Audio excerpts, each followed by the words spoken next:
আসসালামু আলাইকুম। প্রিয় দর্শক, এখন আমি আছি নেত্রকোনা জেলার আটপাড়া উপজেলা স্থানে। এই রুটটা নেত্রকোনা টু মদন যাতায়াতের জন্য। তো বিষয়টা এটা না, বিষয়টা হলো যে বর্তমান সময়ে এত তাপদাহ, যেখানে মানুষের মানুষ সহ পশু পাখি জনজীবন এক কথায় একদম এই তাপদাহের কারণে খুব কষ্টের একটা সম্মুখীন।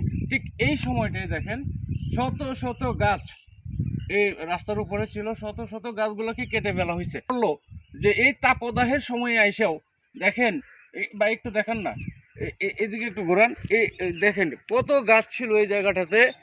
এখন একটা গাছ নেই, সব গাছগুলো কেটে ফেলা হয়েছে।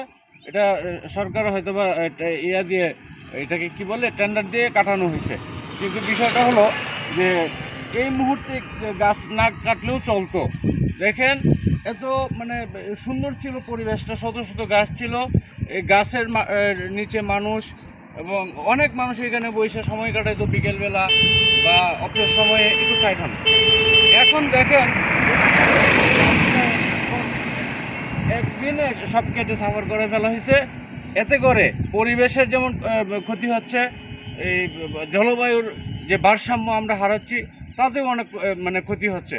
তো আমি সরকারের কাছে আবেদন যে বর্তমান সময়ে যাতে গাছ কাটার জন্য কোনোভাবেই অনুমোদন না দেওয়া হয়, বরং সরকারকে এটাই অনুরোধ করব যে বেশি করে গাছ লাগানোর জন্য মানুষকে, সরকারি এই যে সংস্থা আছে তাদেরকে আরও প্রেশার দেওয়ার জন্য যে গাছ লাগানো হোক, কাটার জন্য না।